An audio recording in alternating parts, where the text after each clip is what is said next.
जब 1008 श्री कुंडलपुर के बड़े बाबा की जय। मूल नायक 1008 श्री चिंतामणि पार्श्वनाथ भगवान की जय। भगवान के होने वाले पंचकानक महामहोत्सव की जय। संत शिरोमणि आचार्य भगवान श्री विद्यासागर जी महाराज की जय। परम पूज्य मुनिवर श्री सुधा सागर जी महाराज की जय। परम पूज्य महासागर जी महाराज की, समस्त मुनि संघ की। आगम में 4 प्रकार के ध्यान का वर्णन आता है और कोई भी संसारी जीव जो है वो ध्यान के बिना नहीं रह सकता है। आजकल बहुत सारी ध्यान की क्लास लगाई जाती है। ध्यान की क्लास लगाने की आवश्यकता नहीं है, क्योंकि जैन सिद्धांत कहता है कि कोई भी व्यक्ति ध्यान के बिना रह ही नहीं सकता है। कोई ना कोई ध्यान उसके उपयोग में चलता रहता है। अब हमें देखना है कि हमारे उपयोग में कौन सा ध्यान चलता है। हमारे यहाँ ध्यान के 4 प्रकार कहे गए हैं: आर्त ध्यान, रौद्र ध्यान, धर्म ध्यान और शुक्ल ध्यान। अब धर्म ध्यान क्या वस्तु है? तो आर्त रौद्र ध्यान नहीं करना ही धर्म ध्यान है। धर्म ध्यान अलग से करने की आवश्यकता नहीं है। आर्त रौद्र ध्यान से जो बच जाता है वह धर्म ध्यान का स्वामी बन जाता है। अब हमें देखना है कि इन ध्यानों का महत्व क्या है। तो आचार्य कहते हैं, गुणस्थान पर जब व्याख्या की जाती है तो इन ध्यानों का जो आलम्बन लेता है, जिन जिन ध्यानों का उस गुणस्थान में उस जीव का गमन होता है। अब जैसे रौद्र ध्यान जब हमारे अंदर उपयोग में चलेगा तो उस समय उस जीव का गुणस्थान प्रथम बन जाएगा। कौन सा बन जाएगा? हिंसानंदी, चौर्यानंदी, मृषानंदी, परिग्रहानंदी। जब यह जीव इनमें उपयोग वाला रहेगा, जब हिंसा में आनंद मनाएगा, चोरी में आनंद मनाएगा, परिग्रह में आनंद मनाएगा, तो वह जीव उस समय प्रथम गुण स्थानवर्ती माना जाएगा। अब आप देख लो कि आपको आनंद किस में आ रहा है। अगर आपको इसमें आनंद आ रहा है, किसमें? झूठ बोलने में आनंद आ रहा है, चोरी करने में आनंद आ रहा है, हिंसा करने में आनंद आ रहा है, परिग्रह को लादने में, संग्रह करने में आप आनंद मना रहे हैं, तो आप कौन से ध्यानवर्ती हो गए? रौद्र ध्यानवर्ती हो गए स्वामी आप। और आपका गुणस्थान कौन सा हो गया? पहला गुणस्थान हो गया।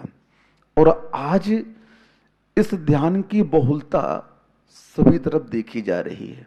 अब आप लोग देख लीजिए, प्रत्येक जीव हिंसा कर रहा है, चोरी कर रहा है, झूठ बोल रहा है और परिग्रह का संग्रह कर रहा है।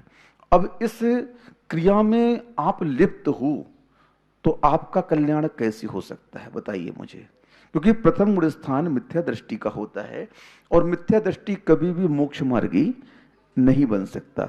जब तक वह मिथ्यात्व को छोड़ेगा नहीं, सम्यक्त को अंगीकार करेगा नहीं, तब तक वह मोक्ष मार्गी नहीं बन सकता। अब देखिए, रौद्र ध्यान को आपने देख लिया परिणाम, और गुण स्थान आपका क्या हो गया? पहला हो गया।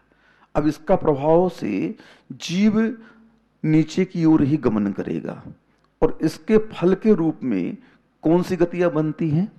नरक और त्रियंच गति बंधेगी। यानी रौद्र ध्यान का स्वामी कहां जाएगा? नरक गति में जाएगा। अब बताइए, आप अपने परिणामों के माध्यम से इस ध्यान को कर रहे हो। मैं पहले कह चुका हूं, कोई भी व्यक्ति बिना ध्यान के नहीं रह सकता है। उसके उपयोग में कोई ना कोई ध्यान तो अवश्य ही चलेगा। अब उस ध्यान को बदलने का नाम ही धर्म ध्यान है। आचार्य कहते हैं, हिंसा से बचो, झूठ से बचो, चोरी से बचो, परिग्रह से बचो, तब आप धर्म ध्यानी कहलाओगे। अब दूसरा ध्यान आ गया, आर्त ध्यान। आर्त ध्यान क्या है? इष्ट वियोग, अनिष्ट संयोग, पीड़ा चिंतन और निदान बंध। अब यह पहले गुण स्थान से प्रारंभ होता है तो छठी गुण स्थान तक जाता है। छठे गुण स्थान में इस आर्त ध्यान का निदान बंध नाम का जो ध्यान है उसका अभाव रहता है। शेष 3 आर्त ध्यान इष्ट वियोग, अनिष्ट संयोग, पीड़ा चिंतन और निदान बंध छोड़ करके रहते हैं। अब इस छठे गुण स्थान में भी जो श्रवण है वह जो ना आर्त ध्यान करेगा वह कैसा करेगा? शरीर संबंधी। कैसा? हाँ, कि शरीर में वेदना हो गई, वेदना में दुख हो रहा है तो वो आर्त ध्यान कर सकता है। लेकिन इस आर्त ध्यान का परिणाम भी अच्छा नहीं है। कैसा है? कुगति ही बताई है। अगर संयम के साथ में इसे करेगा तो देव तो बन जाएगा लेकिन देव दुर्गति होगी। क्या होगा? हाँ, इसलिए हम लोगों के लिए इन आर्त ध्यान से बचने के लिए कहा गया है। साधु हमेशा पीड़ा के समय में आत्मा का चिंतन करता है।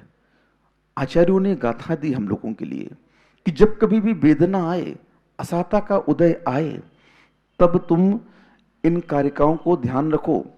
न मे मृत्यु कुतो भीतिर, न मे व्याधि कुतो वृथा, न हम बालो न वृद्धो हम, न युवैतानि पुद्गले।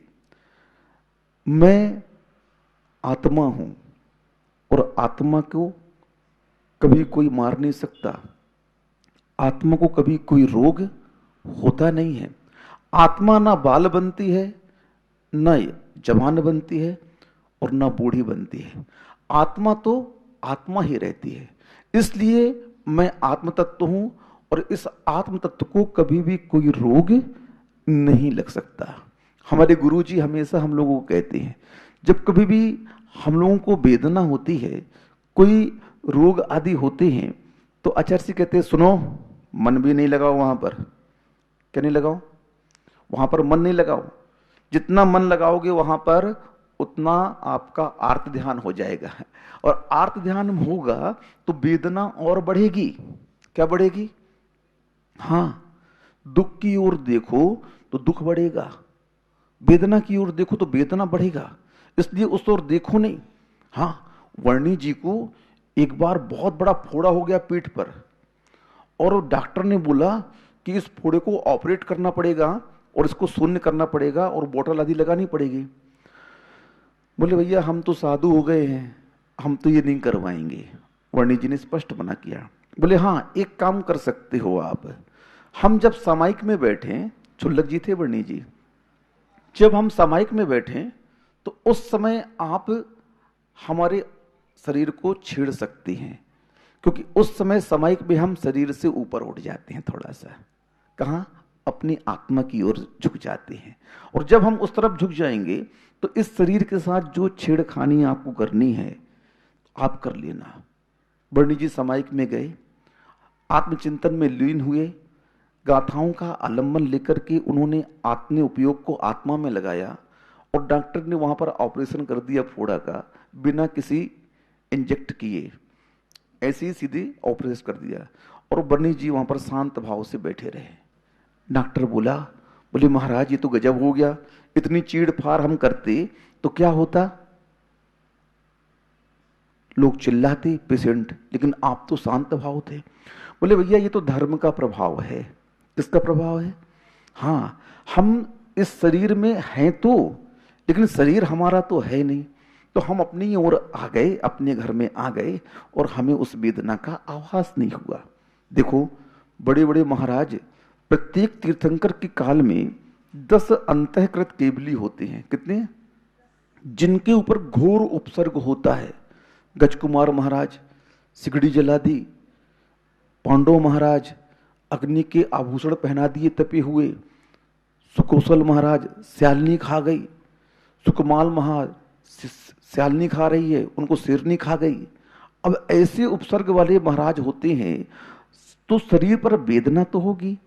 रोटी बनाते समय थोड़ा सा अगर अग्नि से संपर्क हो जाए हाथ का तो जल जाता है, नहीं जल जाता? तो आप लोग क्या जल गए चिल्ला देते हो। अब उन महाराज के ऊपर तो साक्षात सिगड़ी जला दी। अब बताओ उन्होंने उप तक नहीं किया, अपने मुख से कोई वेदना प्रकट की नहीं, क्योंकि वेदना शरीर में होती है। अगर उपयोग आत्मा की ओर है तो उस वेदना का अनुभवन हमें नहीं होगा, उसकी हमें बिल्कुल भी आभास नहीं होगा। क्यों? हमने उपयोग को कहां डाल दिया? बस ये कला सीखनी आवश्यक है। सबसे बड़ी साधना है उपयोग को बदलने की। जिसने अपने उपयोग को बदलने की साधना शुरू कर दी तो वह व्यक्ति बहुत बड़ा साधक माना जाता है। स्वाध्याय और कोई वस्तु नहीं है, साधना और कोई चीज नहीं है, मात्र अपने उपयोग को बदलना ही धर्म ध्यान है, साधना है, स्वाध्याय है, और कोई नहीं। हाँ, क्योंकि पल पल में अगर कोई बिगड़ता है तो हमारा उपयोग बिगड़ता है। पल पल में कोई बिगड़ता है, कौन बिगड़ता है? उपयोग बिगड़ जाता है। बस कर्म बंध यहीं पर होता है। जैसे ही उपयोग बिगड़ा और आप जैसे ही उस पतित उपयोग की ओर गए, परिणाम बिगड़ा, और परिणाम बिगड़ते ही क्या होगा? कर्मों का आश्रय हो गया। बस ये प्रक्रिया अनादिकाल से चली आ रही है। हमारा उपयोग अनादिकाल से बिगड़ा हुआ है। कैसा है? हाँ, बिगड़ा हुआ है। आर्त रौद्र ध्यान करने के लिए किसी भी प्रकार का पुरुषार्थ नहीं करना पड़ता है जीव को। हाँ, आर्त रौद्र ध्यान करने के लिए कोई पुरुषार्थ नहीं होता है। अपने आप इस उपयोग के अंदर में ये आर्त रौद्र ध्यान फिट है। क्या है? उसे अलग से फिट करने की आवश्यकता नहीं है, उसे अलग से ध्यान करने की आवश्यकता नहीं है। यानी यूं कहा जाए तो कोई अतिशयोक्ति नहीं है कि आर्त रौद्र ध्यान इस जीव का स्वभाव बन चुका है। क्या बन चुका है? हाँ, लेकिन धर्म ध्यान करने के लिए आपको उपयोग लगाने का पुरुषार्थ करना पड़ता है। आर्त रौद्र ध्यान के लिए पुरुषार्थ नहीं करना पड़ता है, लेकिन धर्म ध्यान को लगाने के लिए क्या करना पड़ता है? पुरुषार्थ करना पड़ता है, बड़ा जोर लगाना पड़ता है। महाराज जी क्या बताएं, पंच कल्याणक आ गया है और अभी सीजन का समय चल रहा है। हाँ, बहुत ग्राहकी आ रही है, आ नहीं पाएंगे, क्या बताएं। अब ये क्या है? आर्त रौद्र ध्यान। यानी धर्म ध्यान की ओर अपने उपयोग को लगाना कितना कठिन है। अब बताओ मुझे, जिसका व्यापार चल रहा है, बहुत सीजन चल रहा है, दुकान की बिक्री पर डे की 10 लाख की है। सेठ जी सुन रहे हो? कितनी बिक्री है पर डे की? पिताजी मर गए, क्या हो गया? दादाजी मर गए, घर में कोई अनहोनी घटना घट गई, दुकान खोलो खोलो खोलो। नहीं खोलोगे? बताओ क्यों नहीं खोलोगे? आप क्यों नहीं खोलोगे? पंडित जी दुकान बंद। क्यों बंद होगी दुकान? 10 लाख की बिक्री, सीजन चल रहा सहारन का, और दुकान बंद, दादाजी मर गए। अब बताओ, एक दादाजी के मरने पर दुकान बंद, और 3 दिन दुकान थी तो तीनों बंद, और एक धर्म ध्यान हो रहा है, एक महोत्सव, महापूजा हो रही है, पंचकरण प्रतिष्ठा हो रही है, उसके लिए समय नहीं है। अब बताओ क्या बात है ये? धन भी नहीं है और समय भी नहीं है, दोनों नहीं है। और वहां पर बीमारी आ गई तो धन भी है, और कोई मर गया तो 3 दुकान करने का समय भी है, अस्पताल में बैठे रहने का समय भी है। अब बताओ आप लोग क्या करें आपके साथ में? कर्म बोलता है क्या किया जाए? मार दिया जाए या छोड़ दिया जाए? बोल तेरे साथ क्या सलूक किया जाए? धर्म पूछ रहा आपसे क्या किया जाए आपके साथ, बताइए। अपने अपने साथ में, अपने अपने जिससे संबंध है तुम्हारा, उसके साथ में अगर कुछ भी घट जाए तो आप उसका साथ देते हो, और मैं तुम्हारा हर जगह साथ देता हूं, तो मेरे साथ में तुम आने से क्या बोलते हो? अभी टाइम नहीं है। मैंने तुम्हारा कहां साथ नहीं दिया? तुम निगोद में थे, वहां से निकाल करके लाया तुझे, अन्य पर्यायों से और ऊपर उठाया। असंगी थे तुमको मन दिया, त्रियंच गति में थे, तुमको मनुष्य बनाया, नीच कुल में थे, उच्च कुल दिवाया, सब कुछ किया मैंने, और तुमने मेरे साथ क्या किया बताओ? सबसे दगाबाज कौन है? ये मन है। हाँ, जितनी जितनी सुविधाएं इसे मिलती जाती हैं उतना उतना निकृष्ट ये होता जाता है। इसलिए धर्म बार बार इसे चेतना देता है, चिताता रहता है, समझाता रहता है, ए चेत जा, नहीं सुधरेगा तो फिर याद रखना तेरा परिणाम क्या होगा। हाँ, मैं जहां से तुझे उठा करके लाया हूं वहीं तुझे पटकूंगा, याद रखना। हाँ, इसलिए सम्यक दृष्टि जो होता है वह कोई सीजन नहीं देखता है, वह तो मात्र धर्म करने का अवसर देखता है। ये अभी ये कार्यक्रम हमारे समाज में हो रहा है।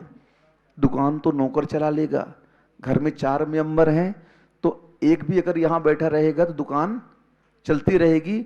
हम तो जा रहे हैं भैया कार्यक्रम देखने। कहां जा रहे हैं? हाँ, मैं तो जा रहा हूं उसकी शरण में जिसने मुझे यहां तक पहुंचाया है।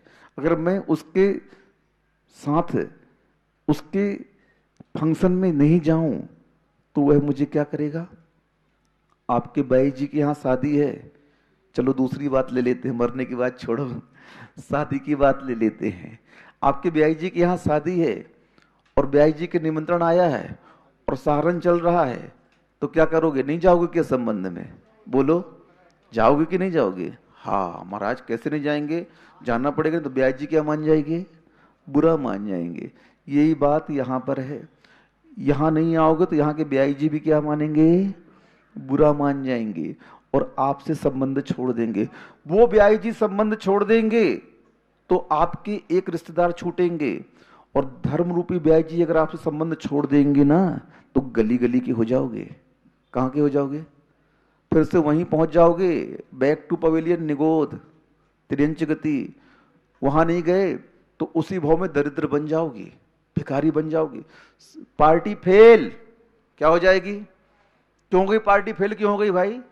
क्यों हो गई? क्या किया उसने ऐसा? इतना बड़ा व्यापार था, इतना बड़ा कारोबार था, ये पार्टी फेल क्यों हो गई?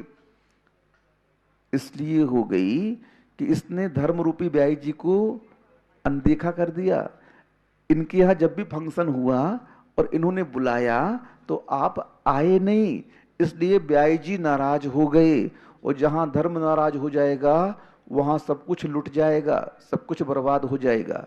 इसलिए सम्यक दृष्टि बहुत समझदार होता है। वह अपने ब्याई जी को कभी गुस्सा नहीं होने देता, वह उसे हमेशा मना करके रखता है। भाई बड़े ब्याई जी हैं, पैसा वाले हैं, हमेशा मदद करते रहते हैं, तो इनसे दुश्मनी मोल नहीं लेना है। हाँ भैया, सीधी बात बता रहा हूँ, समझदार आदमी हो।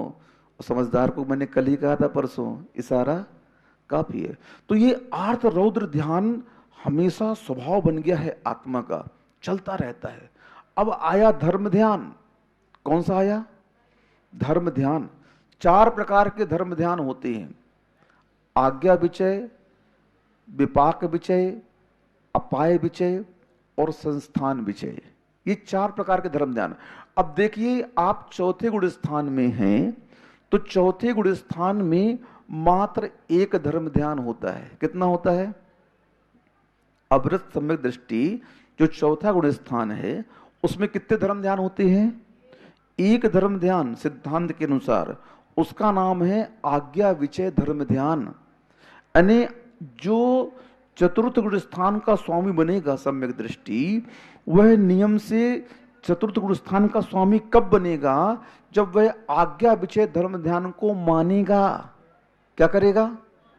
बिना आज्ञा विचय धर्म ध्यान को माने वह चौथे गुण स्थान में नहीं आ सकता है, वह सम्यक दृष्टि नहीं बन सकता है। और आज्ञा विचय धर्म ध्यान क्या कहता है?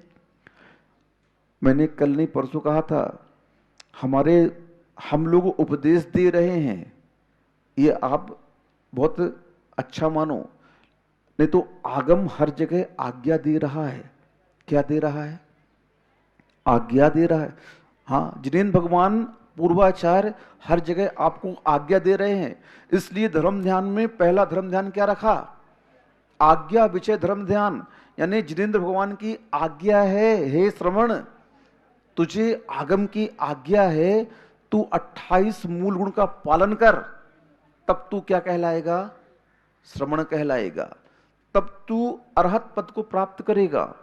हे श्रावक, तू श्रमण नहीं बन पा रहा है तो सुन, 2 प्रतिमा आदि के व्रत धारण कर, पंचम गुण स्थान को अंगीकार कर। महाराज वो भी नहीं कर पाएंगे, बहुत कठिन है। कोई बात नहीं, तू ये नहीं कर पा रहा है तो भगवान की पूजा कर, दान कर, ये 2 कार्य कर। अब आज्ञा विचय धर्म ध्यान ने आपको क्या आज्ञा दे दी? चौथे गुण स्थान में क्या करना है आपको? बोलो बोलो, क्या करना है? समझ में आ रहा है? अगर आप अविरत समय दृष्टि हैं, चौथे गुण स्थान में अगर आप हैं, तो आपके लिए जिनेंद्र भगवान की आज्ञा है। क्या आज्ञा है? कि श्रावक को 2 ही कार्य करने हैं। क्या कार्य करने हैं? एक तो भगवान की पूजा करनी है और दूसरा दान देना है। दानम पूजा मुखम सावयाणम चौबिहो धम्मो, ये श्रावक की परमानेंट आवश्यक कार्य बताए गए हैं। इसके बिना श्रावक नहीं होगा। अब बताओ, हमने 10-15 दिन पहले उपदेश दिया था कि प्रत्येक श्रावक को 1 रुपए दान करना चाहिए बिजोलिया क्षेत्र पर। कम से कम 2-5 लाख लोगों ने टीवी के माध्यम से सुना होगा। अब बताओ, किसने किसने आज्ञा का पालन किया है? एक नागपुर वाले का हाथ उठ रहा है, उन्होंने पालन किया। हाँ, 2 उठ गए, हाँ 5-6 उठ गए यहां पर। लेकिन यहां पर अनुमति किसकी किसकी आई? अने आपके मन में 1 रुपए नहीं छूट रहा है पर डे के हिसाब से। बताओ, मैंने कहा था कि अगर 50 लाख जैन है, कानपुर वालों कितने जैन है? 50 लाख जैन है, और 50 लाख जैन 1-1 रुपए देंगे तो एक दिन में कितना इकट्ठा हो गया? 50 लाख। एक महीने में कितना हो गया? 15 करोड़ रुपए। अब 15 करोड़ जिस क्षेत्र में इकट्ठे होकर के आप दे दोगे, उस क्षेत्र का कायाकल्प नहीं हो जाएगा क्या? हो जाएगा। लेकिन देखो, इतनी सी बात, 1 रुपए दान की बात उपदेश के माध्यम से जो दी गई, वो हमारे जहन में नहीं बैठ रही है और हमारा मन उसे करने के लिए अनुमति नहीं दे पा रहा अभी तक। कई लोग सुनकर के बहरे बन गए, अनदेखा कर दिया, और कई सुनकर के भूल गए, और किसी का भी मन भी नहीं हो रहा है। अब बताओ, हम आपको कैसे सम्यक दृष्टि श्रावक मान लें कि 1 रुपए के दान के लिए आप सोच रहे हो, और 1000 रुपए की व्यसन के लिए आपने कभी सोचा भी नहीं, अन्य खर्चों के लिए आपने कभी सोचा भी नहीं। और जो हम आज्ञा सम्यक्त की बात कर रहे हैं, किसकी बात कर रहे हैं? आज्ञा सम्यक्त की बात कर रहे हैं कि चतुर्थ गुण स्थान में मात्र एक धर्म ध्यान होता है, जिसका नाम है आज्ञा विचय धर्म ध्यान। 4 धर्म ध्यानों में से चतुर्थ गुण स्थान में कौन सा धर्म ध्यान होता है? आज्ञा विचय धर्म ध्यान। और आज्ञा विचय धर्म ध्यान आपको आज्ञा देता है कि आपको ये कार्य करना है। अगर नहीं करोगे तो परिणाम क्या होगा? आज्ञा की अगर अवहेलना कर दी जाए प्रशासनिक क्षेत्र में, तो उस आज्ञा की अवहेलना करने वाले कर्मचारी की क्या गति होती है, मुझे थोड़ा सा बताइए आप। चार्जशीट उसकी लागू हो जाएगी और उसको सस्पेंड कर दिया जाएगा। क्या कर दिया जाएगा? चुनाव का माहौल चल रहा है और आपको आज्ञा दे दी गई कि आपकी ड्यूटी यहां पर लगाई गई है, और उस ड्यूटी के स्थान पर अपने कर्तव्य को आप नहीं करेंगे तो परिणाम क्या होगा? शासन आपको क्या पुरस्कार देगी? नहीं देगी।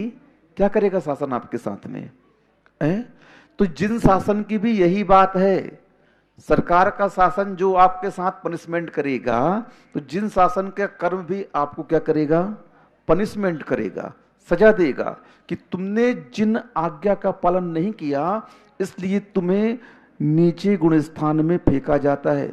आज्ञा विचय धर्म ध्यान जो आपने उपदेश के रूप में, आदेश के रूप में पालन नहीं किया, उसका परिणाम है आप मिथ्यात्व गुण स्थान में जाइए। कहां जाइए?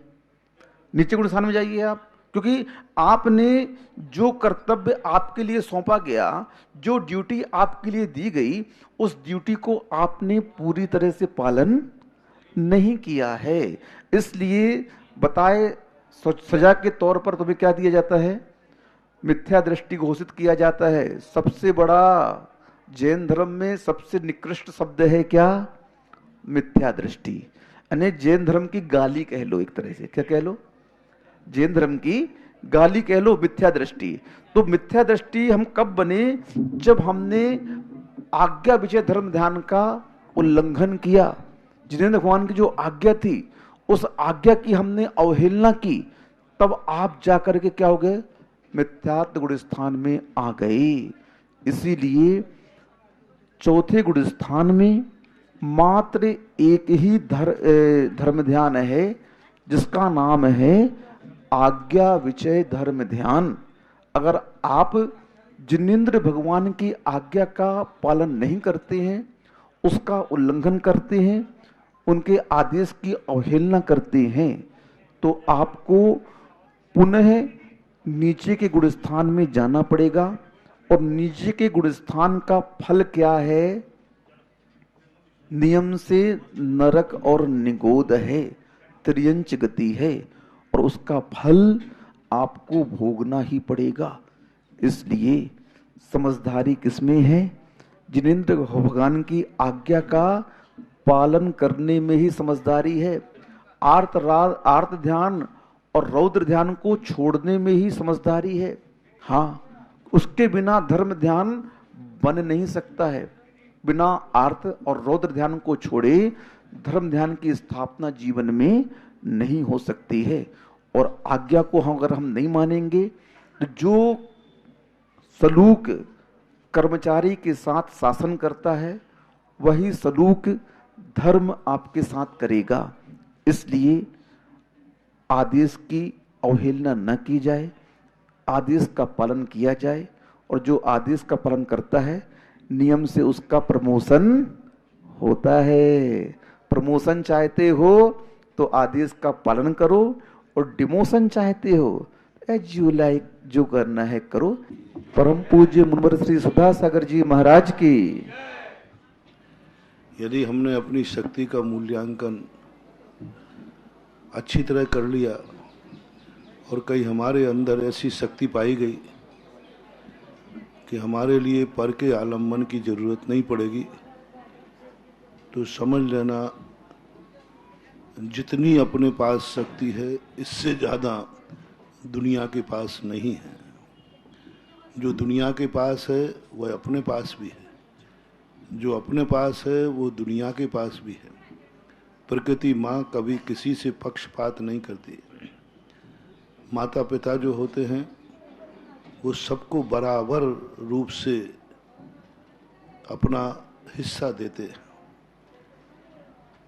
फर्क इतना हो गया कि अपन को सबको, पूज्यवर कुंद कुंद भगवान ने नियम सार में लिखा, प्रत्येक सजाति द्रव्य बराबर समान शक्ति लिए हुए विद्यमान है।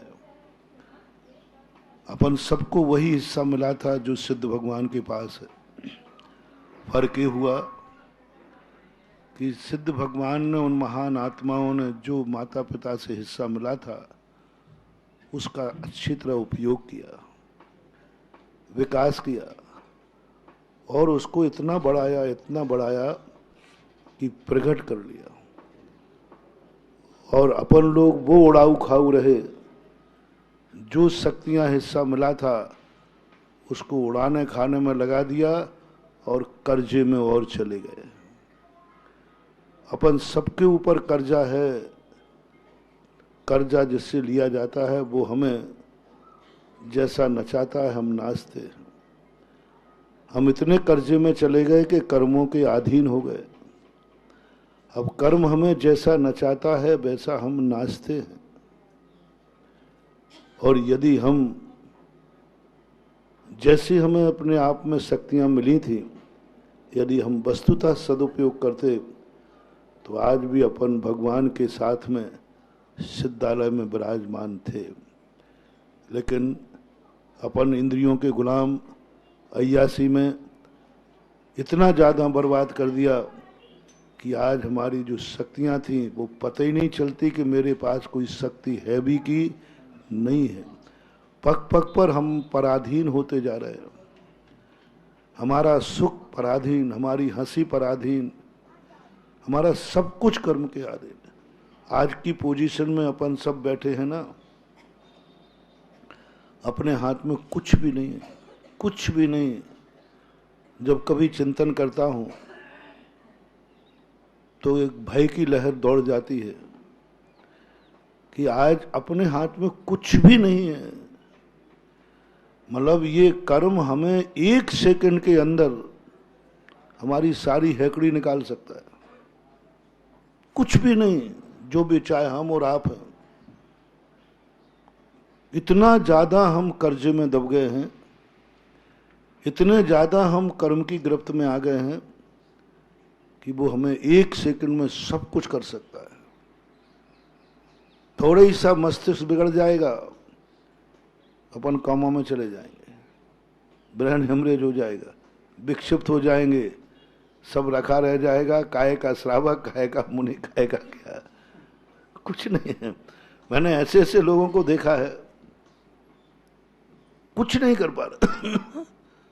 बड़े बड़े महाराज लोगों को भी कर्म ने जब चपेटा तो मुनि व्रत पालन करना भी मुश्किल हो गया, पालन नहीं कर पाया। छोड़ना पड़ा, बड़े बड़े महाराजों ने छोड़ना पड़ा। यानी हमारी 24 घंटे यदि थोड़ा सा अपन चिंतन करते हैं अपनी स्वयं दुर्दशा पर, तो रोंगटे खड़े होते हैं कि हमने ये क्या दशा कर डाली अपनी, कि आज हम ये भी घोषणा नहीं कर सकते कि हम अगले क्षण भी ऐसे ही रहेंगे या नहीं रहेंगे। दावा नहीं ठोक सकते, ठीक है भावना है, लेकिन नहीं कर सकते। 1 सेकंड पहले पहले हंसती हुई जिंदगी आंसुओं में बदलते हुए देखी जाती है। सुनाया था ना एक बार हमने, एक कलेक्टर ऐसे गाड़ी में बैठा है, लाल बत्ती एसी में बैठा है, कलेक्टर है, एकदम एक्सीडेंट हुआ, फाटक खुला, 1 सेकंड लगा और 48 टेम्परे पर 1:30 बजे दोपहर में रेत में तड़प रहा है। कोई उठाने वाला नहीं, ड्राइवर मर गया, वो भी सब तड़पते रहे उसी में 8 घंटे, कोई पूछने वाला नहीं। दोपहर का समय था, उस रास्ते से कोई गाड़ी कोई बाहर नहीं निकला, गड्ढे में गिरा, बालू में पड़ा रहा।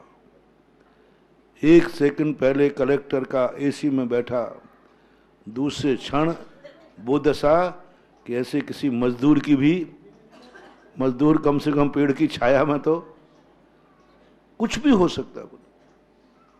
ये स्थिति अपनी क्यों बनी? क्योंकि हमने अपनी शक्ति को, उपादान को नहीं पहचाना। हमें जो शक्तियां उपादान से प्राप्त हुई थी उनको हमने अय्यासी में, ऐसो आराम में लगाया। पैसा आता है, पैसा को अपन जिसमें खर्च करना चाहे उसमें खर्च कर सकते हैं। हमारी शक्तियां तो क्षय हो ही रही हैं, प्रति समय कोई ना कोई पर्याय निकल रही है। कोई राग द्वेष में निकालता है, कोई वीतरागता में निकालता है। पर्याय तो निकलेंगी और अनंत अविभागी प्रतिषेध अगुरु लघु गुण के माध्यम से प्रति क्षण नष्ट को प्राप्त होते जाते हैं। लेकिन वो नष्ट किस रूप में हो रहे हैं यह विचार नहीं है। ऐसी स्थिति में सबसे पहले जो विगत 2 दिन में हमने कहा कि अपन को सबसे बड़ी साधना करना है कि हम जो कुछ भी थोड़े से काम चलाएंगे, लेकिन हम अपनी खुद की शक्ति से काम चलाएंगे। हम अपने अंदर से कुछ रखेंगे, पराधीन नहीं, द्वेष भाव से नहीं, कसाय भाव से नहीं, उपेक्षा भाव से नहीं। यहां तक कि हमने कह दिया था हम भगवान से भी कुछ नहीं लेंगे। देने का त्याग मत करना। काय का त्याग करना है?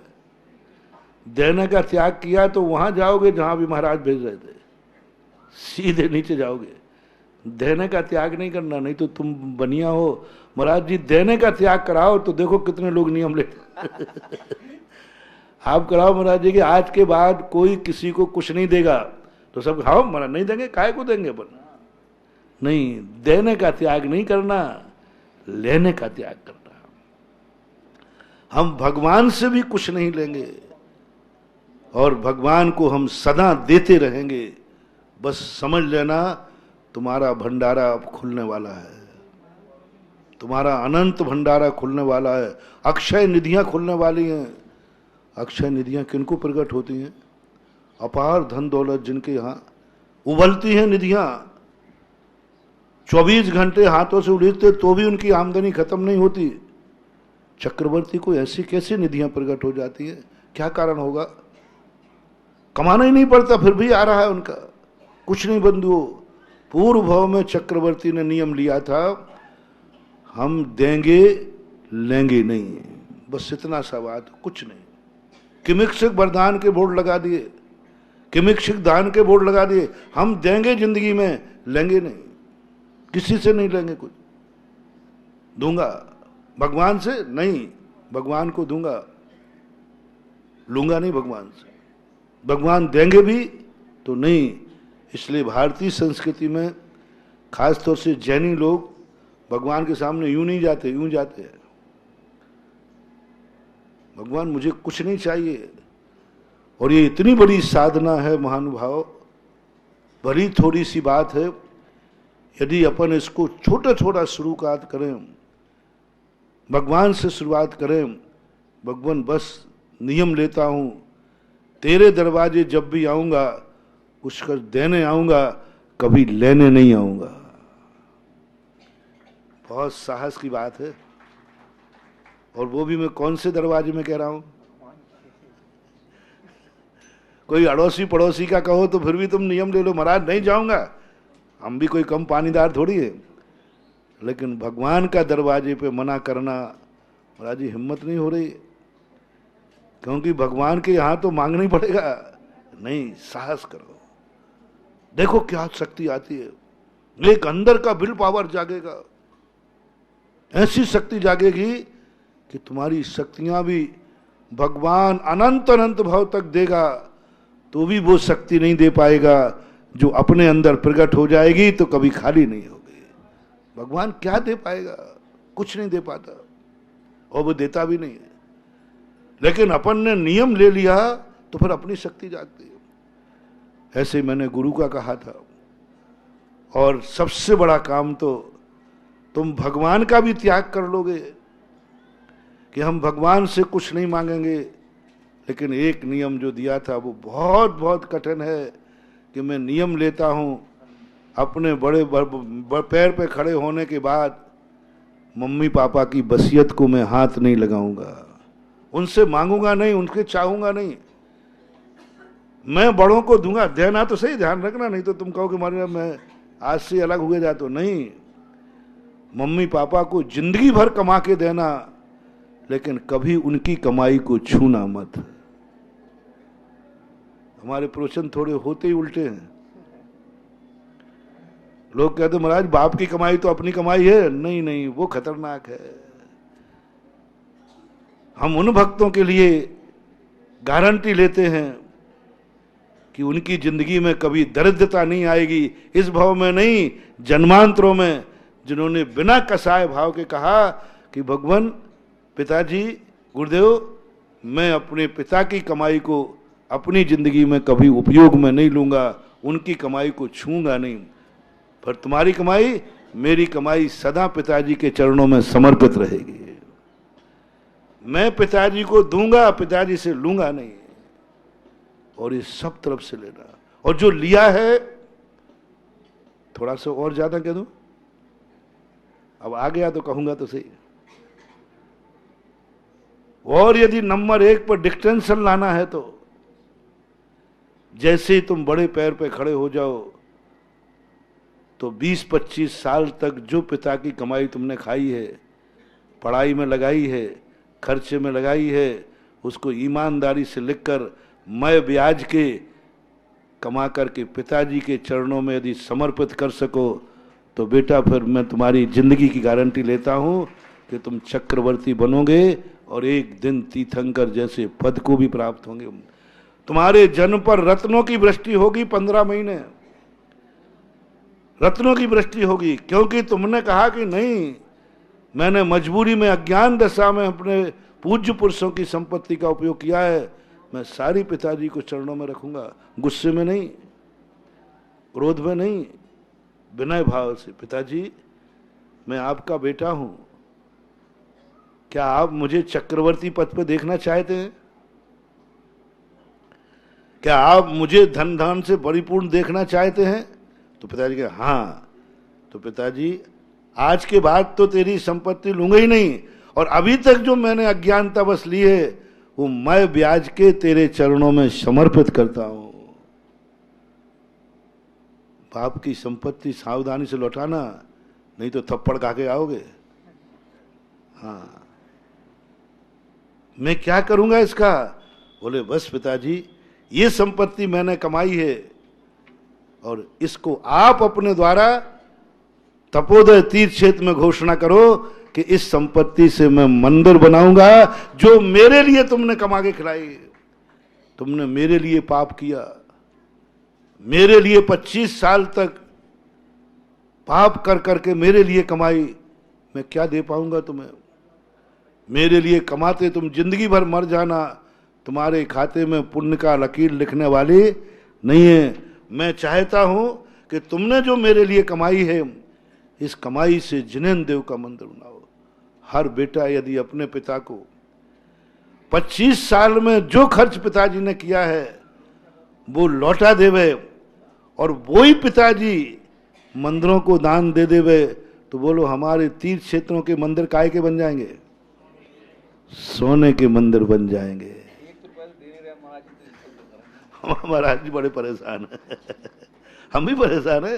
1 रुपया कहा था, देखो कितनी सरल बात कही थी, अच्छी बात, कि नियम बना लें कि 1 रुपया भी सही। मैं बहुत बार प्रवचन पहले दे चुका हूं कि जब भी सुबह बही खाता खोलो और बही खाता बंद करो, 1 रुपया सही, 1 पाई सही, मैंने तो पाई तक कह दिया था कि 1 पाई भी यदि आप दान से शुरू करो तो बहुत बड़ी बात।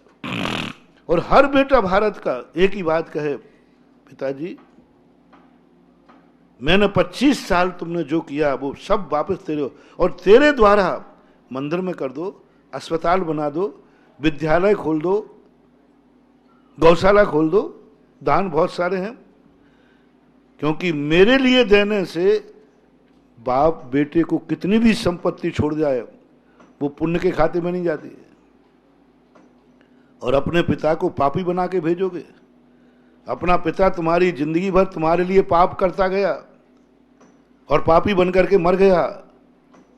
आपका कर्तव्य है कि पिताजी को पुण्यात्मा बना के भेजो, पिताजी को धर्मात्मा बना के भेजो, पिताजी को इतना यश दे के भेजो कि वह पिता तुम्हें फिर से मिलने के लिए रास्ता ढूंढता रहे कि ऐसे बेटे का पिता कब बनूंगा।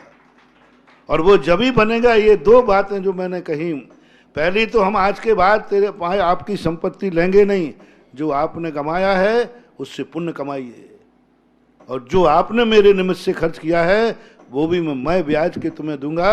और अपने मुंह से, अपने हाथ से तीर्थ क्षेत्र पर एक जिनालय का निर्माण करिए, और गर्व से जब हम भी उस मंदिर में जाएंगे तब हमारे लिए भी वो भगवान का वरदहस्त मिलेगा, और एक दिन हम चक्रवर्ती पद को प्राप्त कर लेंगे। पिताजी दे भी जाएगा, तुम्हारी किस्मत में होगा तो फलेगा, नहीं तो फलेगा नहीं, और तुमने लौटा दिया तो जरूर अक्षय भंडार बढ़ेगा।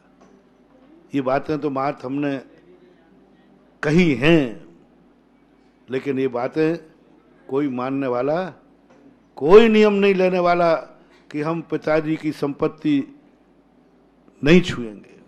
हम लेंगे नहीं, पिताजी को देंगे, बस जीवन भर देंगे, अंतिम श्वास तक देंगे। ये है अपने जीवन के विकास करने का पहला रास्ता। सब चीज में, धन में ही नहीं, सेवा शुश्रूषा में।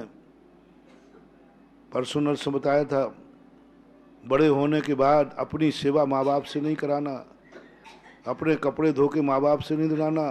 क्या तुम पाप कमाते बड़े? मम्मी मेरे कपड़े नहीं धुले, तेरे बाप के नौकर हैं क्या? अब खुद से धुलवा रहा है। मम्मी मेरे कपड़ों पर प्रेस नहीं हुआ, मम्मी रोटी नहीं बनी। शर्म करना ये शब्द निकालते समय। ये शब्द जब तुम निकालो वो तुम्हारे पूज्य हैं, पूज्य से कभी कपड़े नहीं धुलवाना, प्रेस नहीं, रोटी नहीं, कुछ नहीं बोलना। घर में आते ही नहीं पूछना माँ पानी दे दो, नहीं नहीं, त्याग करो। माँ से पानी नहीं मांगेंगे, आते ही पूछना माँ पानी पिया कि नहीं, आते ही माँ को पानी का गिलास दे देना भर करके।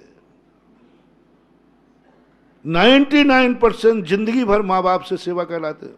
और कोई सेवा कराओ नहीं कराओ, घर में आते रोटी पानी कपड़ा लत्ता सब। बंधु ये छोड़ो, ये बहुत, ये तुम्हारी दरिद्रता का लक्षण है।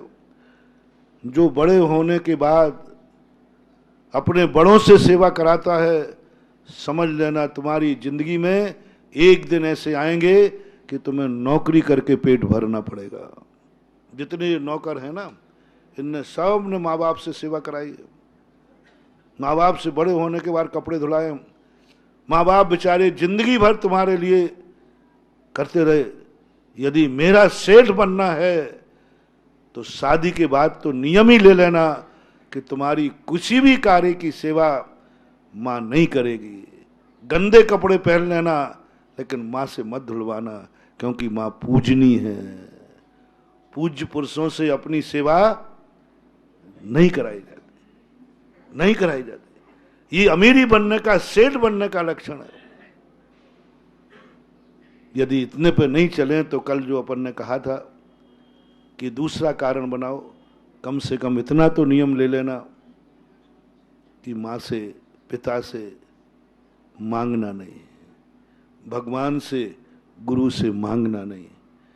वो देते हैं तो बात अलग है, कहना मत माँ रोटी बना के दो, अब बना के दे देवे तो खा लेना। कपड़े धुलवाना नहीं, धो देवे तो पहन लेना। पिताजी से खर्चा मांगना नहीं, संपत्ति दे देवे तो ले लेना। मांगना नहीं कि ये मुझे मिल जाए, नहीं, दे देवे तो ले लेना। इसकी चर्चा भी अपन कल कर चुके थे। तीसरे नंबर की जो चर्चा कर रहे थे, जो कहते महाराज जी, जिनको अपनी मालूम है कि मेरा उपादान इतना खोटा है, मैं इतना कमजोर हूं, कोई भी मुझे बिना मांगे देने वाला नहीं महाराज। आप भी आशीर्वाद भी बिना मांगे नहीं दोगे, हम बहुत निकल इतना पुण्य हमारा नहीं है कि आप बिना मांगे मुझे आशीर्वाद दे दो। हाँ, ये भी पुण्य चाहिए।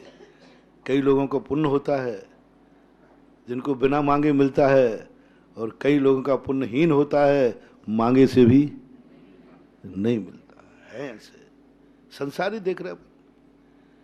एक वो है जिनको मांगने देने के लिए 10 लोग खड़े रहते हैं, और एक भिखारी वो है जो बेचारा तुम्हारे दरवाजे रोटी के लिए खड़ा रहता है, मांग रहा है तो भी उसको कोई नहीं देता। अपनी किस्मत में भी हो सकता है ऐसा। ना जाने कितनी इच्छाएं हमारे पास हैं जो हमारे मांगने से भी पूरी नहीं हो रहे। भगवान से भी मांग रहा हूं, गुरु से मांग रहा हूं, मालाएं फिर रहा हूं, जाप कर रहा हूं, सब तो कर रहा हूं, लेकिन कोई नहीं पूछ रहा है, कोई नहीं पूछ रहा है। इस कलयुग की तो हाल ही बड़ा विचित्र है। कलयुग की पुण्यहीनता इतनी है कि अब इस पुण्यहीनता में यहां बैठे हुए अपन सब, अपन कितनी इच्छाएं हैं जो हमारी अधूरी पड़ी हैं। एक व्यक्ति बताओ जिसके पास कोई इच्छा ना हो।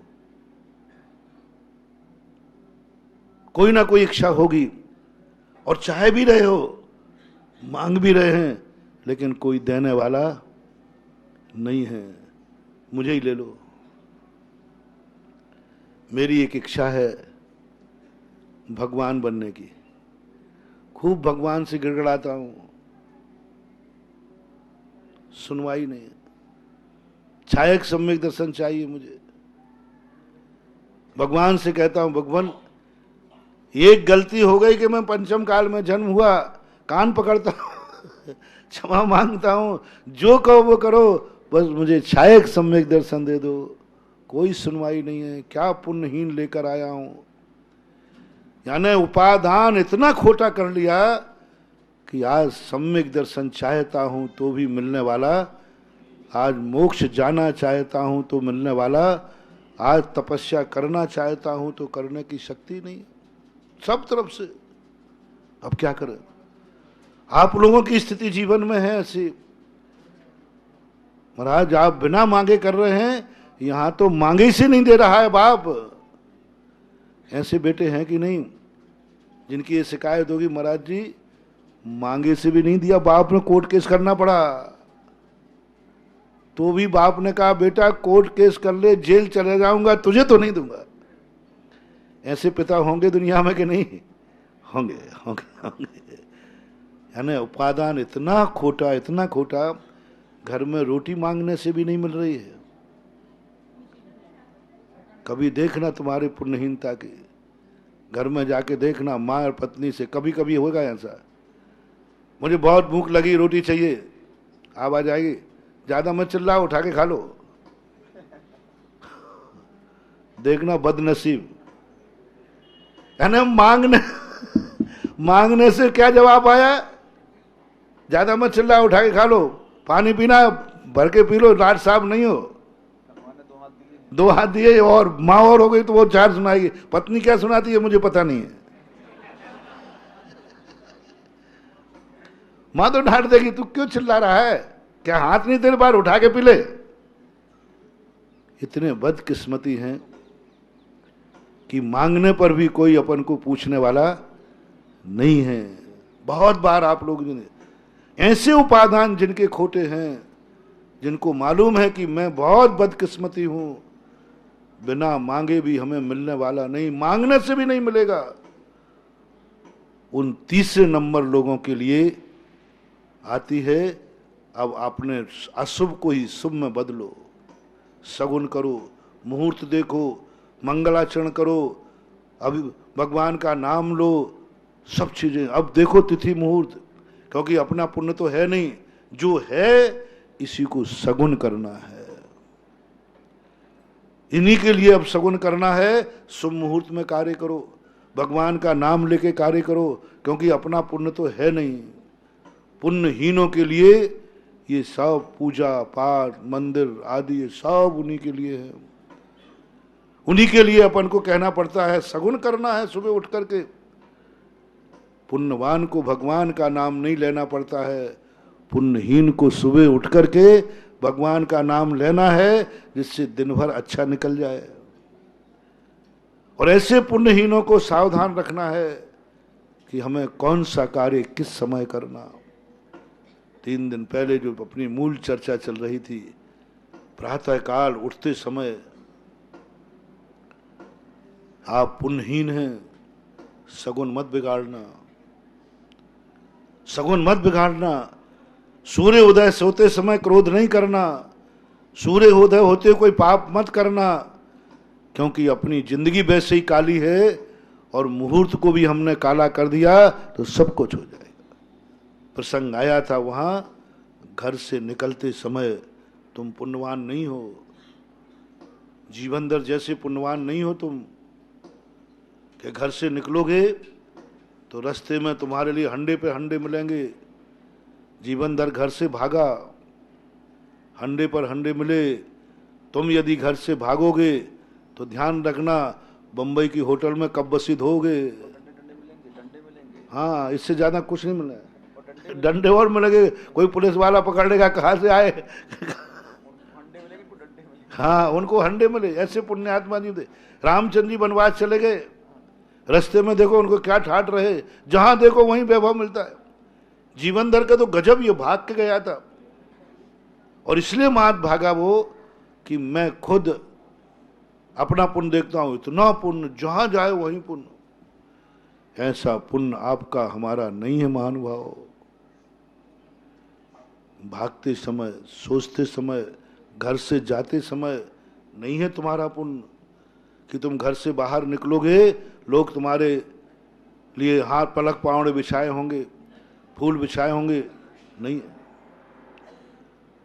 चक्रवर्ती ने स्वप्न में हम मुनियों के लिए भी कह दिया कि संग में रहना।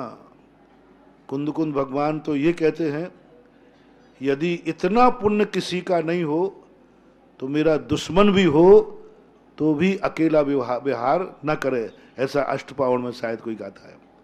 दुश्मन भी हो, क्यों? पुण्य की हीनता है। किसी भी समय कोई घटना घट जाएगी, तुम अकेले करोगे क्या?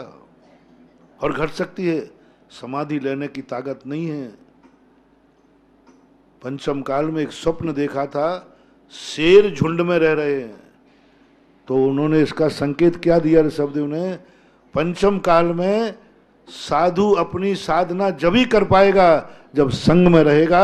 एकल विहार करेगा तो वो अपने मुनि व्रत का भी पालन करना मुश्किल हो जाएगा, संग में रहने की बात। तो आप तो गृहस्थ हो, हम लोग मुनियात तो फिर भी 24 घंटे धर्म ध्यान करते हैं, तब हम लोगों के पुण्यहीन हैं।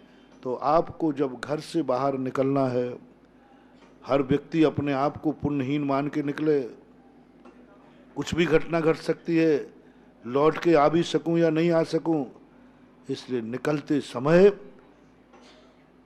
क्रोध करके मत निकलना। ये काला क्रोध, अपशकुन। घर से निकलते समय अच्छे भाव करके निकलना, सबको खुश करके निकलना, नमोकार मंत्र पोड़ करके निकलना, क्योंकि पुण्यहीन है। और पुण्यहीनों के लिए बार बार सावधान रहने की जरूरत है। और यदि तुमने विहार करते समय यानी निकलते समय क्रोध या कसाय भाव से आप घर से निकले, आपका काला क्रोध है, सावधान, आपका अमंगल होने वाला है, अमंगल होने वाला है। जब भी कभी जाओ, यदि हमने तो ये भी कहा था कि क्रोध आने के पहले यदि आ ही जाए तो फिर बाहर मत जाना, थोड़ा घंटे भर बैठ जाना, ठंडा पानी पीना, जब ठंडे हो जाओ फिर निकलना, जैसे छींक को निकलते हो। अब अपने 5 में चौथे नंबर पर कब क्रोध नहीं करना? जब घर में लौट के आओ तो क्रोध मत करना। प्रवेश करते झगड़ा करना ही है तो 10-15 मिनट बैठ के बाद में करना। प्रवेश करते ही घर से आगे, घर में प्रवेश करते ही जो क्रोध करता हुआ आता है, उसके घर में दरिद्रता का प्रवेश होता है। दरवाजे पे आते ही तुम क्रोध करते हुए आए, नहीं, प्रसन्न चित्त से आओ। घर के लोग तुम्हें देखकर खुश हो रहे हैं और तुम क्रोध से भड़बड़ा रहे हो, उनके मन में परिणाम आ रहा है। बाहर से व्यक्ति आया, कमा करके लाया, कहीं से भी आया, घर में रहने वाले सदस्य को जब व्यक्ति बाहर जाता है, लौट के आता है, तो खुशी होती है कि दुख होता है? खुशी। और तुम गुस्से में लौट के आए। कई लोग तो घर वाले, सुनो रे दुर्भाग्य भाई, कई लोग तो घर वाले कहते हैं जितनी देर बाहर रहता उतनी देर घर में शांति है। आपका हंसना बता रहा है कि मेरी लाठी सही लग रही है, और ज्यादा लोग ये हंसी है। यानी होते हैं कई लोग नेचर, जितनी देर बाहर रहे उतनी देर शांति है। इसकी जिंदगी में सबसे ज्यादा अपशकुन की स्थिति बन रही है। इसलिए मेरा कहना आपसे है कि कभी भी घर में प्रवेश करते समय प्रसन्न चित्त, अच्छे भाव से करो। घर के लोग इंतजार करें कि घर में ही बैठा रहे। जितनी देर तुम घर में रहो, घर के लोगों को खुशी होना चाहिए। घर के लोग ही अपन से दुखी हैं, वो चाह रहे हैं कि जितनी देर बाहर रहे उतना अच्छा है। इससे बड़े जिंदगी में बुरे दिन निश्चित समझना। आप एक शगुन उठाना, अपने घर वालों से पूछना, अपनी माँ से, घरवाली से पूछना, परिवार से पूछना, बच्चों से पूछना, मेरा आपको घर में रहना अच्छा लगता है या मैं घर से बाहर रहूं तब अच्छा लगता है? गुस्से में मत पूछना, नहीं डंडा लगे। कभी तबीयत से पूछना, और पूछना नहीं, परीक्षा कर लेना। यदि घर के सदस्य कहें कि नहीं, जितनी देर आप घर में रहे, बच्चे कहते हो पापा जितनी देर बाहर रहते हो बढ़िया सही शांति रहती है, समझ लेना तुमसे बड़ा गुंडा दुनिया में कोई है ही नहीं। किसने बोल दिया? बच्चे ने बोल दिया पापा जितनी देर घर में नहीं उतनी शांति है। पत्नी ने बोल दिया, और महानुभाव मां बोल दे बे, खत्म। मां ने बोल दिया कि ये छोकरा जितनी देर बाहर रहे उतनी देर शांति है, तो बिल्कुल निश्चित समझ लेना तुम्हारी जिंदगी बहुत काली है, तुम्हारा सब कुछ काला ही काला होने वाला है और विनाश निश्चित है। और यदि तुम्हारे लिए घर के लोग चाहें कि इनका घर में रहना सबको शकुन लगता है और जैसे ही तुम बाहर जाने लगो सबको बुरा लगता है, समझ लेना तुम्हारे बहुत अच्छे दिन आने वाले हैं, क्योंकि तुम्हें घर वालों के लिए कम से कम चाहत तो है। तो घर में प्रवेश करते समय क्रोध नहीं करना, ये काला क्रोध कहलाता है। काला क्रोध ही चल रहा है अभी 2 महीने से, अभी खत्म नहीं हुआ। अभी तो काला क्रोध हुआ, अभी तो काला मान पड़ा है। पूरे साल भर प्रवचन देवे इन काले क्रोध मान पे तो भी चल जाएगा। और कब क्रोध नहीं करना? सोने के पहले क्रोध नहीं करना। क्रोध करके कभी मत सोना, गुस्सा करके कभी मत सोना, हमेशा, क्योंकि रात्रि काली होती है, तुम पुण्यहीन हो, कोई भी स्थिति घट सकती है, कोई भी नकारात्मक ऊर्जा तुम्हारे ऊपर प्रभाव डाल सकती है, सुबह उठ करके तुम्हारी जिंदगी बर्बाद हो सकती है, क्योंकि तुम पुण्यहीन हो। शाम को हंसते हंसते सोए थे, हो सकता है सुबह रोते रोते उठना पड़े, इसलिए सोने के पहले सगुन करके सोना, प्रसन्न चित्त होना। सोने के पहले क्यों कहा? नमोकार मंत्र पढ़ के सोना। क्यों कहा गया? ऐसा ही नहीं है रीजन। अरे दिन में कभी नमोकार मंत्र पढ़ लेंगे, क्या बात हो गई?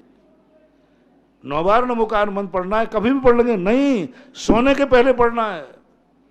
एक जाप दे करके, एक माला फेर करके सो, क्योंकि ये काली रात है और काली रात तुम्हारी जिंदगी बर्बाद कर सकती है। सोते समय क्रोध नहीं, सोते समय रोना नहीं, सोने के पहले कोई अशुभ टेंशन नहीं करना। हर रोज ध्यान करके मत सोना, ऐसे बढ़िया पवित्र भाव करके सो कि यदि सोते समय भी मरण हो जाए तो वो देवगति में जाके जागे और देखे मैं तो सो रहा था और देव बन गए। जो व्यक्ति शुभ भावों से सोते हैं, क्योंकि आयु का बंध सोते हुए भी हो सकता है। आयु सम्यक दर्शन के लिए तो जागृत अवस्था चाहिए, लेकिन मरने के लिए जागृत अवस्था की जरूरत नहीं है। आयु बंध सोते समय भी बन सकता है। तो इसलिए कम से कम सोते समय क्रोध नहीं करना। सोने के पहले क्रोध आता है, वह काला क्रोध कहलाता है। कम से कम ये 5-6 स्थानों पर क्रोध यदि तुमने नहीं किया तो बहुत बड़ी बात। अब आता है काल। किससे क्रोध नहीं करना वो मैं पहले बता चुका, कब क्रोध नहीं करना ये बता चुका। अब कहां क्रोध नहीं करना, क्षेत्र को ले ले। कहां क्रोध नहीं करना? मंदिर में क्रोध नहीं करना। कोई मारे तो मर जाना, कितनी भी कसाय हो, मंदिर परिसर में क्रोध नहीं करना। भगवान का मंदिर में कितना ही क्रोध आ जाए, काला क्रोध।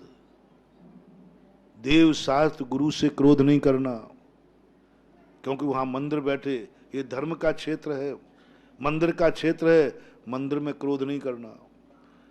मंदिर में जिसने क्रोध किया उसकी ऐसी स्थिति हो जाएगी कि वो क्रोध करने लायक तो क्या, अपने आप को भी समझने नहीं लायक। काला क्रोध है मंदिर में क्रोध करना। बहुत सारे लोग मंदिरों में बैठते हैं, मीटिंगें करते हैं और वहीं पर बुरे भाव करते हैं। कम से कम 50 वास्तुशास्त्र कहता है कि आप अपने घर में एक छोटा सा स्थान बना लो, पूजा का स्थान नहीं, पूज्य स्थान, छोटा सा स्थान। बहुत बड़ा एनर्जी दी है उसने, उन्होंने। इस स्थान पर हम कभी गलत कार्य नहीं करेंगे, इस स्थान पर हम बुरे भाव नहीं करेंगे, इस स्थान पर हम क्रोध नहीं करेंगे। एक 5 फुट की जगह को बाउंडेड कर दो, 5 फुट की जगह कर दो, एक कमरा कर दो, पूरे मकान में एक कमरा बनाओ जिसमें कोई गलत कार्य नहीं करना, जिसमें कभी क्रोध मान नहीं करना, जिसमें कभी भोजन नहीं करना, जिसमें गंदे वस्त्रों से नहीं जाओगे। आपको पूरे 24 घंटे वह कमरा पॉजिटिव एनर्जी देगा। 25% आप अपनी दुर्घटनाओं को टाल देंगे। जो दुर्घटना होना है, जो तुम्हारी जिंदगी में परेशानी आना है, जो दरिद्रता तुम्हारे पास आना है, यदि एक कोना भी आपने संकल्प करना है, इस कोने में मैं कभी भी गलत कार्य नहीं करूंगा, ये कोने को मैं आज से पवित्र घोषित करता हूं।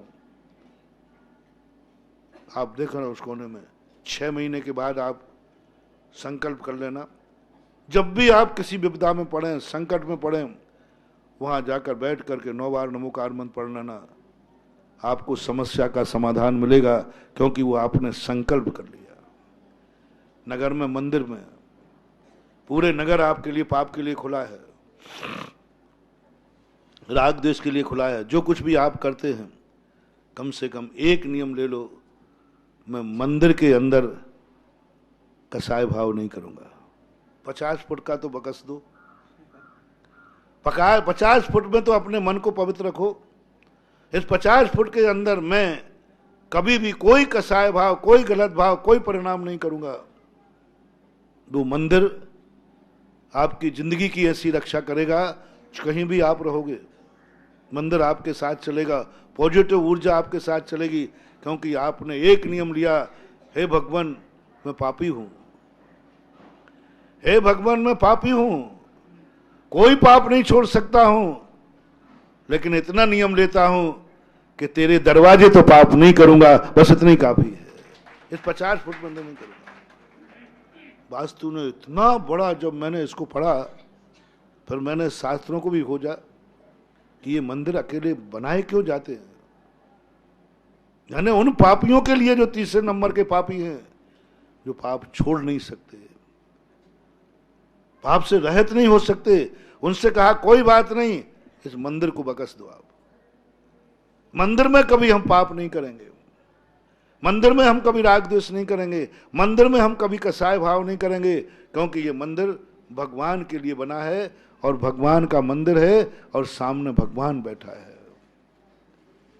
बंधुओं, कई लोग मंदिरों में भी कसाय कर लेते हैं, राग द्वेष कर लेते हैं, मंदिर में भी तुम्हारे परिणाम बिगड़ जाते हैं, मंदिर में भी कई बार क्रोध मान माया आता है। ये गलती मत करना, ये काला पाप है, ये काला क्रोध है, ये काली जिंदगी है।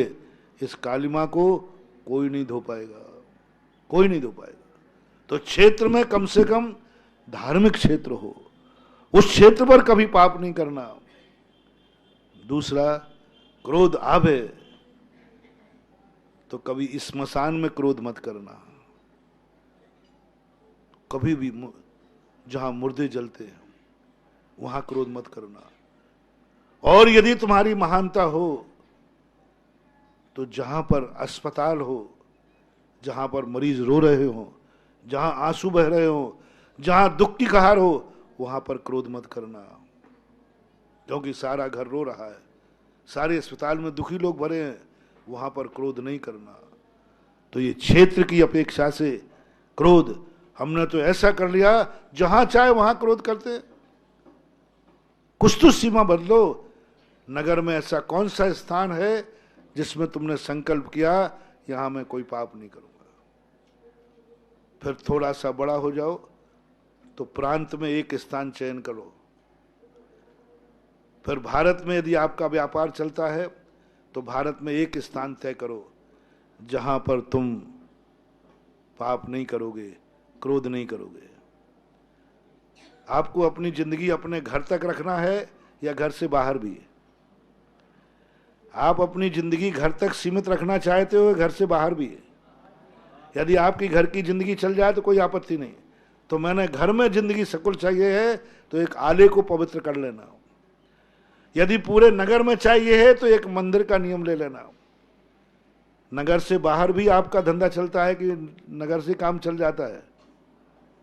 बोलो। प्रांत में जाना पड़ता है तो एक प्रांत का किसी एक क्षेत्र को इष्ट क्षेत्र बना लेना, एक इष्ट क्षेत्र। और इष्ट का अर्थ जो होता है, एक जरूर अपने प्रांत में रखना कि इस प्रांत में ये मेरा तीर्थ क्षेत्र होगा, जहां हम कभी उस निमित्त से कभी क्रोध नहीं करेंगे, क्योंकि वो क्षेत्र मेरा। एक क्षेत्र जरूर बनाना।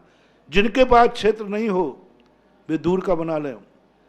हर जैनी से मेरा कहना है, खास तौर से कि नगर में रहकर के एक मंदिर को अपना मंदिर जरूर बनाना जिसमें पानड़ी दी जाती है, ये मंदिर मेरा है। पूरे प्रांत में एक क्षेत्र को जरूर अपना बनाना। भारत में एक प्रांत से काम चल जाएगा कि दूसरे प्रांत में भी जाओगे? हाँ? कानपुर उत्तर प्रदेश में है कि राजस्थान में? दूसरे प्रांत में आपको जाना ही पड़ेगा। तो भारत में एक क्षेत्र बना लो, जिस क्षेत्र को इतनी पावनता दे दो, इस क्षेत्र पर मैं कभी क्रोध नहीं करूंगा, ये क्षेत्र सदा मैं पावन रखूंगा। सम्मेद शिखर ले लो, बस सम्मेद शिखर ले लो। इस सम्मेद शिखर को कभी मैं जूठा नहीं करूंगा। सम्मेद शिखर के पहाड़ पर कभी मैं सूसू नहीं जाऊंगा। सम्मेद शिखर के पहाड़ पर कभी मैं थूकूंगा नहीं। सम्मेद शिखर के पहाड़ पर मैं कभी गलत भाव नहीं करूंगा। बस पूरा भारत छोड़ दे दिया ना हमने। पूरे भारत को तो तुम कवर नहीं कर पा रहे, और पूरे भारत में तुम जहां खाओगे, जहां पियोगे, सब कुछ तुम करोगे। इतना भी तुम कर लो कि पूरे भारत में तो महाराज हम छोड़ नहीं सकेंगे, पूरे भारत में हम सब कुछ करेंगे। तो मैं कहता हूं बस सम्मेद शिखर को बकस दो, मान जाओ मेरा कहना। पूरे भारत में तुम खाओगे, पूरे भारत को तुम झूठा करोगे। कम से कम भारत के आज जैनियों से मेरा कहना है, कम से कम एक सम्मेद शिखर के पहाड़ को झूठा मत करना, मत करना, मत करना वंदना। यदि आपसे वंदना नहीं होती है, आप कोई मरीज हैं कि बीच में हमें खाना ही पड़ेगा महाराज, पीना पड़ेगा, तो वंदना भली मत करना, लेकिन उसको झूठा मत करना।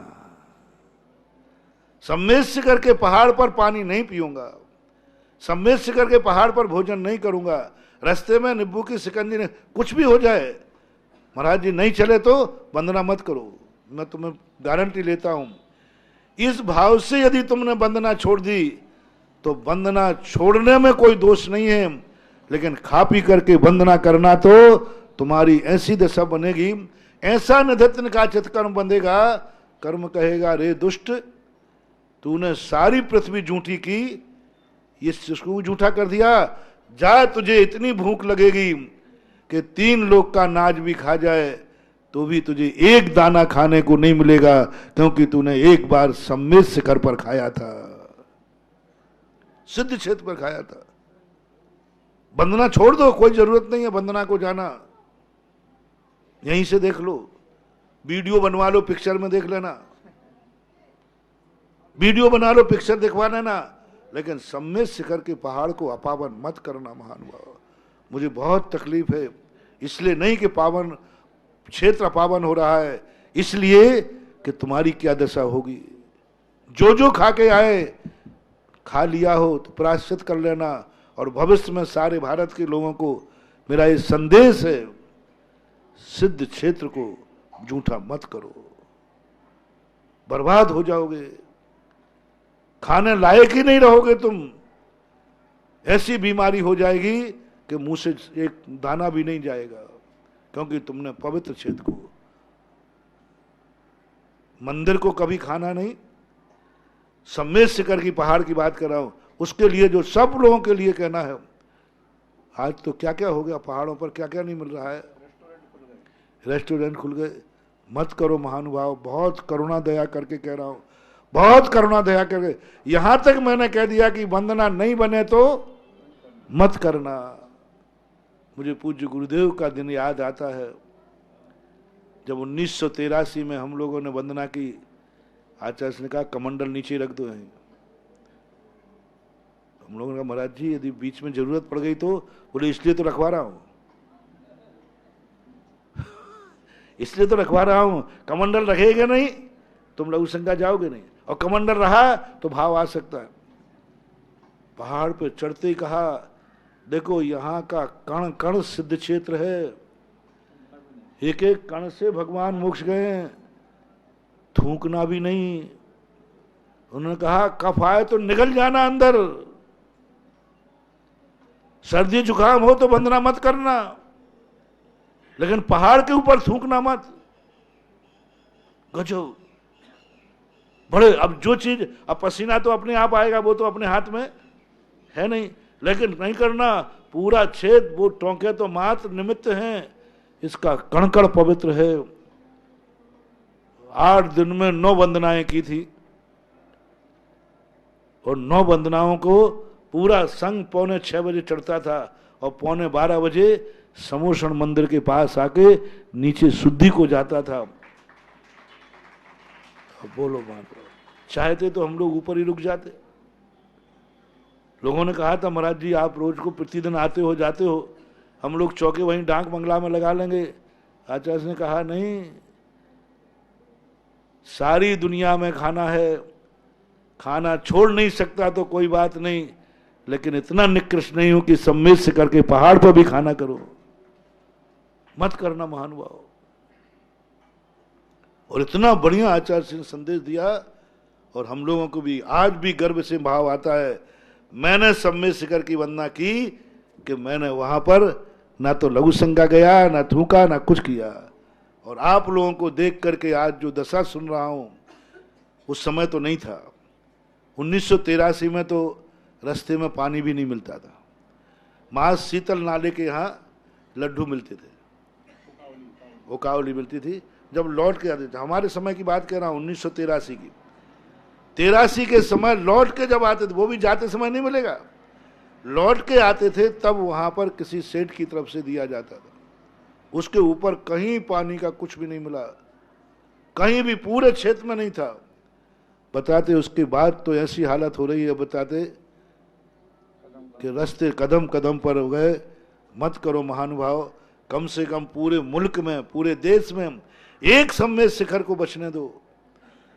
और कृपा हो जाए तो जितने सिद्ध क्षेत्र हैं, गिरनार, चंपापुर, पावापुर और भी जो कह रहे जो भी है, उन सिद्ध क्षेत्रों को तो कम से कम बचो। कि इन सिद्ध क्षेत्रों के ऊपर धर्मशाला में आके खा लेना। जो सिद्ध क्षेत्र का बाउंडेड है कि यह क्षेत्र बाउंडेड है, ऐसे क्षेत्र पर कोई भी प्रकार का, ये तो द्रव्य शुद्धि की बात कही, भाव शुद्धि भी। सम्मेद शिखर पर भाव भी मत बिगाड़ना, वहां क्रोधादि भाव नहीं करना, क्योंकि ये सिद्ध क्षेत्र है। वहां काला क्रोध, काला पाप, काली माया, काया, ये सब चीजों का बंदेज करना चाहिए। यदि इन क्षेत्रों पर भी अपन ने बंदेज कर लिया तो बहुत बड़ी चीज हो जाए। जिस क्षेत्र पर कभी पवित्र कार्य होता हो, पवित्र कार्य हुआ हो, पहले पूछ लेना कि यहाँ कोई पवित्र कार्य हुआ। उस क्षेत्र पर कभी पवित्र कार्य के स्थान पर कभी क्रोध भाव नहीं करना, ये काला क्रोध कहलाता है। अब द्रव्य, क्षेत्र, काल, भव, भव, भव में मनुष्य भव, मनुष्य भव में भी जैन कुल में ऐसा क्रोध मत करना जिससे दूसरे का तुम मर्डर कर दो। संकल्पी हिंसा, विरोधी हिंसा क्रोधादि भाव से नहीं होती, विरोधी हिंसा मजबूरी में होती है। संकल्पी हिंसा बिना क्रोध के संभव नहीं। संकल्पी हिंसा में क्रोध आएगा ही आएगा। संकल्पी हिंसा किसे कहते हैं? मैं इसे मारूंगा, बस इसने मेरे साथ ऐसा क्यों किया, तुम्हारे कार्य में बाधक नहीं बन रहा है, बस यूं मारूंगा इसको। संकल्पी हिंसा, जैन दर्शन ने सबसे पहले कहा संकल्पी हिंसा काली हिंसा है जो तुम्हें नरक गति, दुर्गति ले जाएगी, क्योंकि क्रोध के साथ होगा। इसलिए किसी जीव को जैन कुल में जन्म लेकर मारने का भाव नहीं करना, बल्कि सदा ये भाव किया करो, भगवान मेरी जिंदगी में कभी मुझे मारने का भाव, कोई मार देवे तो मर जाओ, कोई मार देवे तो मर जाओ, लेकिन मारने का भाव मत करना संकल्पी हिंसा में। अब उद्योगी हिंसा, आरंभी हिंसा, व्यापारिक हिंसा, इस हिंसा के लिए मैं कोई चर्चा नहीं कर रहा हूं। मैं काले क्रोध की बात कर रहा हूं, क्रोध का मना नहीं कर रहा हूं। बस वो संकल्पी हिंसा किसी भी जीव के प्रति नहीं करना, तो ये भाव में काली हिंसा कहलाएगी। और भाव में भाव कैसे रखें? कम से कम जिस समय तुम्हारे भाव में धर्म ध्यान करने का भाव आता है, उसको कभी माला फेरते समय ये भाव पूजा करते समय ये भाव, आहार देते समय ये भाव, ये कहलाते भाव। जिन क्रियाओं में हमारे भाव शुद्ध रहना चाहिए, उन क्रियाओं में कभी क्रोध नहीं करना। बोलो कौन कौन सी क्रियाओं में शुद्ध भाव होते हैं? माला फेरते समय, पूजा करते समय, आहार देते समय, जो जो पुरानी क्रियाएं हैं, आप बताओ कहां कहां पर शुद्ध भाव रखना चाहिए? जहां जहां शास्त्रों में शुद्ध भाव रखने को कहे हैं, वहां हम शुद्ध भाव ही रखेंगे, अशुद्ध भाव नहीं रखेंगे। और उस समय तुम्हारे अशुद्ध भाव, पूजा के भाव के समय पूजा का भाव करना चाहिए, और तुम्हारे लिए उस समय गलत भाव आ गया, ये काला भाव। आहार देते समय तुम्हें समता भाव रखना चाहिए, और तुम्हें गुस्सा आ गया, काला कसाय, काला भाव। इस प्रकार की परिणति बने। स्वाध्याय करते समय लोग लड़ते हैं, स्वाध्याय करते समय, और हमारे शास्त्रों में पंच भावनामाएं आई है, साधर्मी विसंवाद नहीं। स्वाध्याय करते करते लड़ पड़ते हैं। कई लोग तो, आधुनिक लोग, बच्चे तो आजकल के स्वाध्याय करने वालों के साथ बैठते नहीं। मैंने क्यों नहीं बैठते? अरे महाराज स्वाध्याय होता है कि वहां घमासान होता है।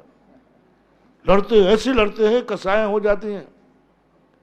नहीं, जिनवाणी के समय स्वाध्याय नहीं आता है, नहीं आता है। सीधा कह दो भाई इसका अर्थ मुझे पता नहीं है। कौन को गणधर परमेष्ठी को भी पूरा ज्ञान नहीं है, अपन तो किस खेत की मूली है। कभी भी स्वाध्याय के समय क्रोध आदि भाव नहीं, विसंवाद नहीं, तत्व चर्चा पर विसंवाद नहीं। जैसे ही बात बढ़ने लग जाए, जो मौन धारण कर लेगा उसका ज्ञान का क्षोभ बढ़ जाएगा। तुरंत मौन हो जाओ, विवाद मत करो, संवाद मत करो, क्रोधादि भाव मत करो। षड आवश्यक जो हैं, देव पूजा, गुरुपास्ति, स्वाध्याय, संयम, तब उपवास के दिन गुस्सा मत करना। हाँ, खतरनाक है। अनंत 14 जैनियों की बड़ी खतरनाक निकलती है। हाँ, उस दिन सारे, जब सबसे ज्यादा, अब तो लोगों ने, समझदारों ने बंद कर लिया, वो चतुर्दशी अनंत 14 को किलकिलियाऊ 14 बोलते थे, क्योंकि सारे बनिया उपवास में रहते थे। उसी दिन भंडारा खुलेगा, उसी दिन पंचायत होगी, उसी दिन पानड़ी आएगी, राग द्वेष होंगे। एक दो मंदिरों में होता है, नाम नहीं बता रहा हूं। 14 के दिन ही उनकी पानड़ी खुलती, भंडारा खुलता। और एक बार किसी बात को लेकर कसाई हुई, पूरी रात बैठे रहे, कोई घर नहीं गया। पानड़ी तो जब चढ़ेगी पहले फैसला हुआ। इतनी कसाई हुई कि सुबह 6 बजे मेरे पास आ गए। राजस्थान की घटना है। बोले महाराज जी ऐसा, तो मैंने कहा तुम लोग तो कल के उपवास से पहले पार आ रहे। महाराज पार ना गई भाड़ में, यही शब्द बोले थे। मैंने कहा भैया सुबह कल के उपवास है और सब लोग पार ना करो। वो एक शब्द का, पार ना गई भाड़ में, पहले फैसला होगा। आज का भी उपवास हो जाए तो हो जाए। मैंने उस दिन से प्रवचन में कहा, मैंने कहा 14 के दिन कोई भी ऐसे कार्य मत करो जिससे राग द्वेष आदि भाव बढ़ जाए, क्योंकि वो दिन तुम्हारी बहुत पवित्र का है। पर्व के दिन में शुद्ध भाव रखना। 10 लाक्षण पर्व होते ना, 10 दिन का नियम ले लो, मैं क्रोध नहीं करूंगा क्योंकि ये पवित्र भाव का दिन है। सबसे क्षमा मांगो 10 दिन, 10 दिन तक मैं क्रोध नहीं करूंगा।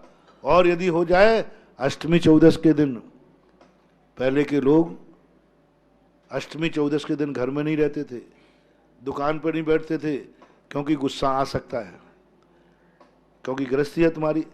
कोई निमित्त बना, उन्होंने कहा निमित्त छोड़ो, जाके नसिया जो बनती थी ना, नसिया, ये नसिया अष्टमी 14 को मुझे कोई पाप नहीं करना पड़े। यानी अष्टमी 14 को जो किया हुआ पाप को जैनी काला पाप मानता है। एक बार मैंने प्रवचन में कहा था कि मजदूर अमावस्या की कमाई नहीं खाता और जैनी अष्टमी 14 की कमाई नहीं खाता। सच्चा जैन, काली कमाई है। अष्टमी 14 को हम आराम परिग्रह नहीं करेंगे। अष्टमी 14 के दिन, पर्व के दिनों में आराम परिग्रह करना, यहां तक कि रोटी भी बनाना काली रोटी, चूल्हा भी जलाना काला चूल्हा, कपड़े भी धोना काले कपड़े, उस दिन सब लोग प्रोषदोपवास करते थे और जो नसियां बनती थी ये प्रोषदोपवास ग्रह थे, वहां जाकर के शांति से रहते थे जिससे क्रोध आदि भाव ना आवे। और ये आज भी यदि जैनियों के मन में ये परिणाम आ जाता है कि हम अष्टमी और चौदस को, तो अब इस प्रकार से अपना द्रव्य क्षेत्र काल भाव भाव को लेकर काला क्रोध का इतिहास आज खत्म हुआ। अब आगे छोड़े तुम्हें अब ज्यादा नहीं बताना पड़ेगा। अब काला मान, काली माया, काला लोभ, काली जी थोड़े थोड़े बता करके अपन आगे चलेंगे, क्योंकि अब पंच कल्याणक भी आ रहा है। हाँ आ गया हाँ शुरुआत हो गई। परसों से पंच कल्याणक का कार्यक्रम है, ध्वजारोहण वगैरह है। तो कल और हम इसको सब काली माँ को अलग करके, सारी काली माँ को अलग करके फिर अपन तेजोलेस्या में, पद्मलेस्या में, शुक्लेस्या में प्रवेश करेंगे। कल अशुभ लेस्याओं का ध्यान आ गया तो बता दूंगा। महावीर भगवान की